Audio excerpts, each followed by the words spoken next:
और पत्तियां पीली होकर पौध सूखना दिखाई पड़ता है।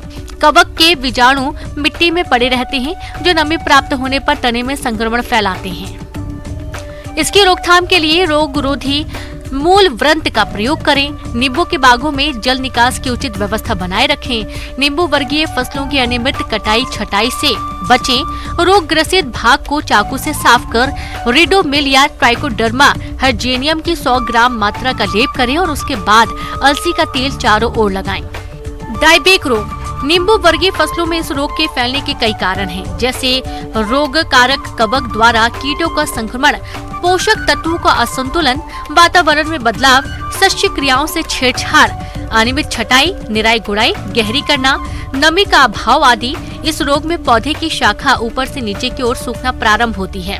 रोगग्रस्त पौधे में फूल व फलन कम प्राप्त होता है। इसकी रोकथाम के लिए रोगग्रस्त शाखाओं को काटकर नष्ट कर देना चाहिए। कटे भागों पर बोर्डो मिश्रण का लेप करना चाहिए। जड़ों में गहराई से निराई ना करें। 15-15 दिन के अंतराल पर कॉपर ऑक्सीक्लोराइड की 2 ग्राम मात्रा को प्रति लीटर पानी में घोलकर छिड़काव करें। तो नींबू वर्गीय फसल को अगर किसान भाई बचाना चाहते हैं तो इन बातों को ध्यान रखें और पहला छिड़काव में आप तो ब्लैटॉक्स 50 या ब्लू कवर 50 का करें, तब इसको घोल को उपचारित करें और स्प्रे कर दें तो आप अपने फसल को बचा पाएंगे। आगे और भी है खेती बाड़ी से जुड़ी हुई बहुत सी रोचक जानकारियां। यहां रुकेंगे एक और छोटे से ब्रेक के लिए।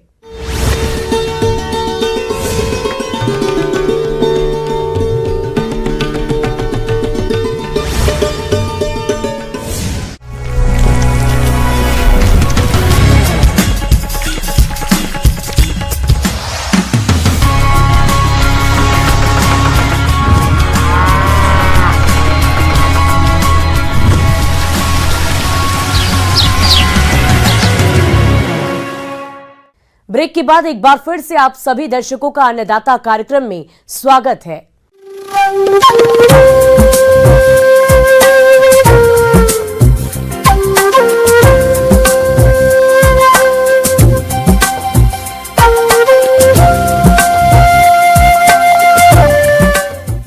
किसान भाइयों, मौसम निश्चित रूप से फसलों की सफलता या विफलता का निर्धारण करने वाला सबसे महत्वपूर्ण कारक है और इसीलिए मौसम विभाग के रिपोर्ट पर साप्ताहिक कृषि सलाह कुछ इस प्रकार है।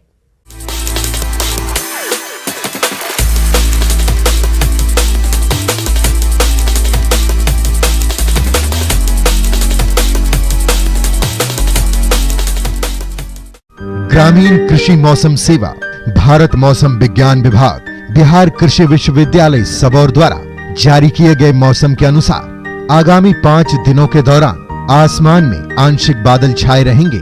आगामी 5 दिनों के दौरान हल्की वर्षा होने की संभावना है। न्यूनतम सापेक्ष आर्द्रता लगभग 30 से 35% और अधिकतम सापेक्ष आर्द्रता लगभग 60 से 70% होने की संभावना है। न्यूनतम तापमान लगभग 17 से 19 डिग्री सेंटीग्रेड और अधिकतम तापमान 26 से 29 डिग्री सेंटीग्रेड होने की संभावना है। 7 से 8 किलोमीटर प्रति घंटे की रफ्तार से हवा चल सकती है। अगले 5 दिनों के दौरान वर्षा के पूर्वानुमान को ध्यान में रखते हुए किसानों को सलाह दी जाती है कि वो सिंचाई के साथ साथ किसी भी प्रकार के छिड़काव ना करें। किसानों को बारिश और हवा से होने वाले नुकसान से बचाव के लिए सभी कटी हुई फसलों को ढकने की भी सलाह दी जाती है। आगामी 5 दिनों के दौरान हल्की वर्षा होने की संभावना है। किसानों को अगले 5 दिनों के लिए फसलों की कटाई को स्थगित करने की सलाह दी जाती है। मक्का, हरा चारा के लिए मक्का किस्म अफ्रीकन टॉल और लोबियो की बुआई के लिए तापमान उपयुक्त है। बेबी कॉर्न की संकर किस्म HM4 की भी बुआई की जा सकती है। किसानों को सलाह दी जाती है कि मूंग की किस्म जैसे HUM16, पूसा विशाल सम्राट की बुआई करनी चाहिए। बीज दर 25 से 30 किलोग्राम प्रति हेक्टेयर है और बुआई के पहले बीज को कैप्टन एट 2 से 2.5 ग्राम प्रति किलो बीज की दर से उपचार करनी चाहिए। पंक्ति से पंक्ति की दूरी 30 सेंटीमीटर होनी चाहिए। और NP8 20 से 50 किलोग्राम हेक्टेयर उपयोग करें। वर्तमान में आम के अधिकांश फल मटर की अवस्था पर होते हैं। फल गिरने से बचाने के लिए एसेफेट एट 0.5 ग्राम और प्लानोफिक्स एट 1.0 मिलीलीटर प्रति 4 लीटर पानी में घोल बनाकर मौसम साफ होने पर छिड़काव करें। भिंडी, इस सप्ताह तापमान बढ़ने की संभावना को देखते हुए किसानों को सलाह है कि भिंडी की अगेती बुआई हेतु परबीनी क्रांति, आरका अनामिका आदि किस्मों की बुआई करें। बुआई से पूर्व खेतों में पर्याप्त नमी का ध्यान रखें। बीज की मात्रा 10 से 15 किलोग्राम प्रति एकड़। समय से बुआई प्याज की फसल में थ्रिप्स के आक्रमण की सतत निगरानी की जानी चाहिए। प्रभावी नियंत्रण के लिए इमीडाक्लोप्रिड एट 0.5 मिलीलीटर प्रति लीटर पानी में चिपचिपी सामग्री टिपॉल एट 1.0 ग्राम प्रति लीटर के साथ मौसम साफ होने पर छिड़काव करें। पशुपालन, गाय खनिज मिश्रण एट 50 से 60 ग्राम वयस्क और 30 से 40 ग्राम तक बढ़ते जानवरों को उनके प्रतिरक्षा को बढ़ाने के लिए हर दिन खिलाया जाना चाहिए। पौधा संरक्षण, टमाटर, बैंगन व चना फसलों में फल छेदक कीट से बचाव हेतु किसान खेती में पक्षी बसेरा लगाएं व कीट से नष्ट फलों को इकट्ठा कर जमीन में दबा दें। साथ ही फल छेदक कीट की निगरानी हेतु फिरोमोन प्रपंच एट 2 से 3 प्रपंच प्रति एकड़ की दर से लगाएं। यदि कीट की संख्या अधिक हो तो BT 1.0 ग्राम प्रति लीटर पानी की दर से छिड़काव करें। फिर भी प्रकोप अधिक हो तो 15 दिन बाद स्पिनोसैड कीटनाशी 48 EC एट 1 मिलीलीटर प्रति 4 लीटर पानी की दर से मौसम साफ होने पर छिड़काव करें।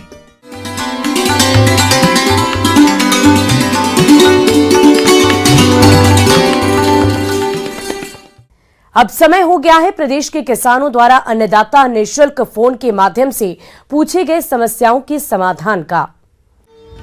अन्नदाता निःशुल्क फोन संपर्क सेवा के माध्यम से पूछे गए प्रश्नों में से आज हमने जिस प्रश्न को कार्यक्रम में शामिल किया है उसे पूछा है ग्राम पहाड़पुर, जिला भोजपुर के कृषक राकेश कुमार ने। ये कद्दू वर्गीय फसलों में लाल भृंग कीट की रोकथाम के बारे में जानकारी चाहते हैं। तो राकेश कुमार जी, आपकी जानकारी के लिए प्रस्तुत है कार्यक्रम का ये अंश।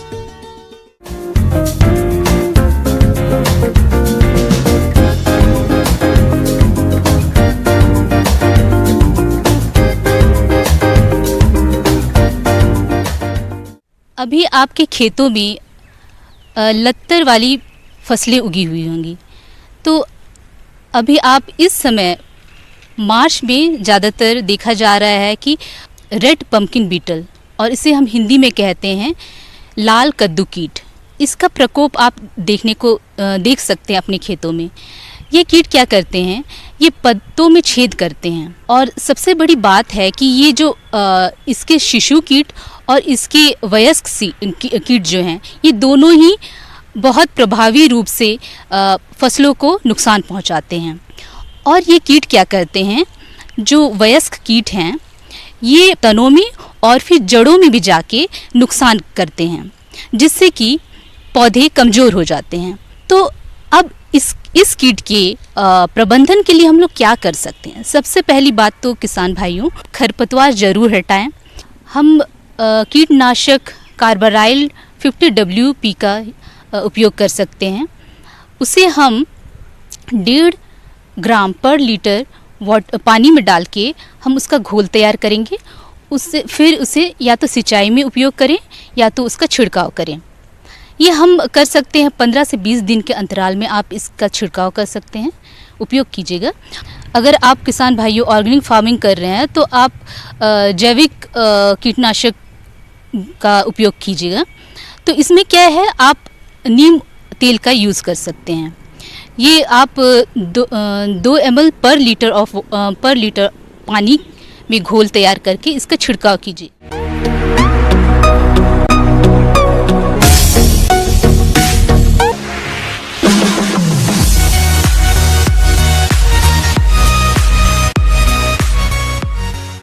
और अब देखते हैं राज्य की कुछ चुनी हुई मंडियों में क्या रहा है प्रमुख फसलों का दाम।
किसान भाइयों, कृषि संबंधित समस्या और सुझावों के लिए आप हमें इस पते पर संपर्क कर सकते हैं। प्रोड्यूसर अन्नदाता, news 18 Bihar Jharkhand, Ramoji film city, Hyderabad 501512। और साथ ही आप हमें ईमेल भी कर सकते हैं। हमारा ईमेल आईडी है p18annadatabihar@nw18.com। इसके अतिरिक्त आप हमें निःशुल्क हेल्पलाइन नंबर 180088926163 पर सोमवार से लेकर शनिवार सुबह 10 बजे से शाम 4 बजे के बीच संपर्क कर सकते हैं। अब समय हो रहा है आपसे विदा लेने का। कल फिर मुलाकात होगी। फिलहाल इस कार्यक्रम में अभी के लिए बस इतना ही। नमस्कार।